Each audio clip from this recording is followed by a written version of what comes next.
Hi everyone, welcome back to my first Basics of Buddhism video, the oneness of self and environment.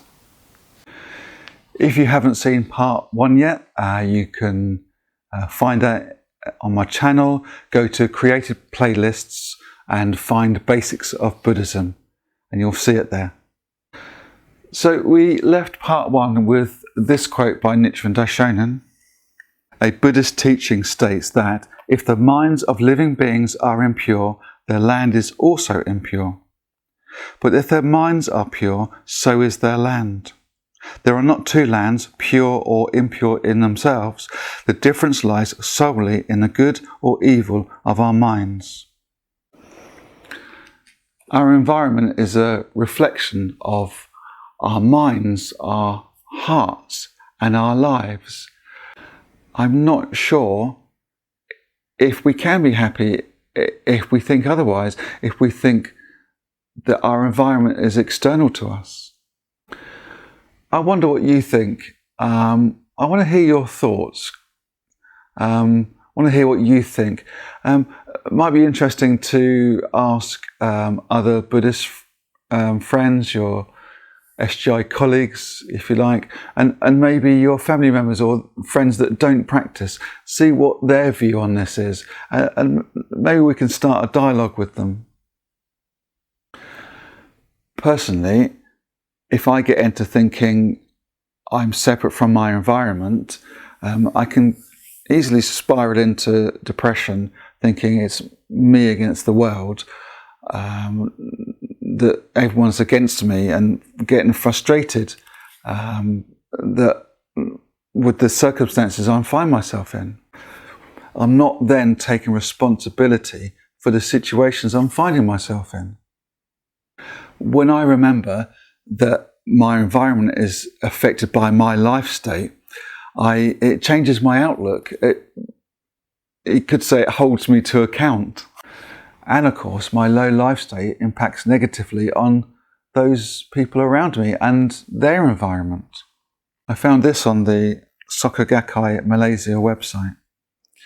The single most positive action we can make for society and the land is to transform our own lives so that they are no longer dominated by anger, greed, or fear. When we manifest wisdom, generosity, and integrity, we naturally make more valuable choices, and we will find that our surroundings are nurturing and supportive. Often, we cannot foresee the long-term results of our actions, and it is hard to believe that one's individual's choices can really affect the state of the world. But Buddhism teaches that through the oneness of self and environment, everything is interconnected. So we humans don't rule the earth. In fact, we rely on it for our survival, don't we? Therefore, once we truly respect our planet, starting with truly respecting ourselves, our environment will respond. Isn't that the case? It's kind of obvious, isn't it? Nichiren Daishonin describes this as, the human body is like a body, and the environment is like a shadow. When the body bends, so does the shadow. The name for this principle of the oneness of the individual and the environment is expressed in Japanese as Esho Funi. E is short for Eho, the environment that supports life, and Sho is short for Shoho, the independent life entity, or in other words, the self. Since human life influences and depends on its environment, the two apparently separate entities are in fact inseparable. Although they appear to be two things, on a deep level they are not two. This non-duality is the meaning of Funi, which can be translated as two things but not two things. So our environment and our individual lives are mutually dependent. On a deep level, they are one because the environment and the people living there both emerge out of the source of cosmic life force. On a deep level, On a deep level, they are one because the environment and the people living there both emerge out of the source of cosmic life force. Apologies if I've made mistakes in that. I think I've got it right. It's really complicated text for basics of Buddhism, but I think it's important to make that point.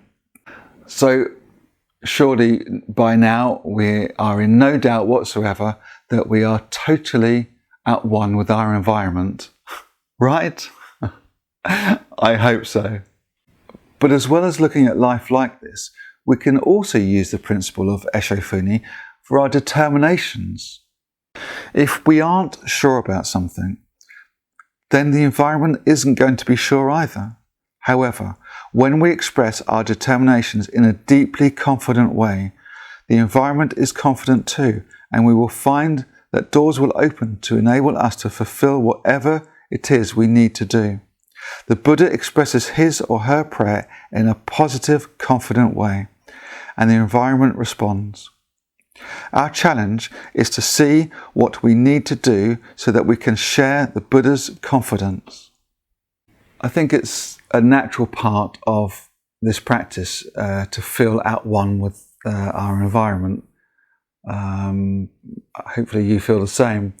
I remember at my very first SGI meeting back in 2006, I was told that a natural part of this practice, a natural progression, is that first you'll start chanting for yourself and your determinations and the things that you want in life, and then quite naturally it will you'll start to think feel compassion towards others and start to chant for other people. And I remember saying to them, "No, you're right. I'm just going to chant for myself, thank you. I don't really care about what others think. That's up to them." And looking back, how arrogant was I? Well, I didn't feel arrogant at the time. I just felt, I'm practicing. I'm going to make me happy. But I do think it's, I feel quite strongly actually that it's a natural progression, that we do feel compassion for others the more we chant. And of course they were right. It did indeed progress that I feel compassion to others. And why would I be doing this? Why would I start this channel if not for the want of happiness for others? It's I don't do this for my own selfish ego. But 2006, I would never have thought to try to create value in someone else's life, just mine. It almost doesn't make sense to feel gratitude for others before feeling gratitude for our own lives. And of course that naturally then extends to our environment. Buddhism teaches that the mind encompasses the entire universe. When we change our innermost state of mind, our whole being changes, and this affects the world in which we live. This is a teaching of the oneness of life and its environment, and the principle of a single life moment possessing 3,000 realms. Everything starts with a strong determination. 3,000 realms in a single moment of life. What a gem. But I'll go into that a bit deeper in a different video, so look out for that one. But for this one, I'll leave it there. Thank you so much for watching. Your support is amazing. Thank you so much. It really helps me to continue to do these videos. Please consider subscribing. You'll keep up to date with all my videos. And make sure you comment your thoughts on this video. And I love hearing your experiences relating to each video. So keep them coming too. Until next time, happy chanting.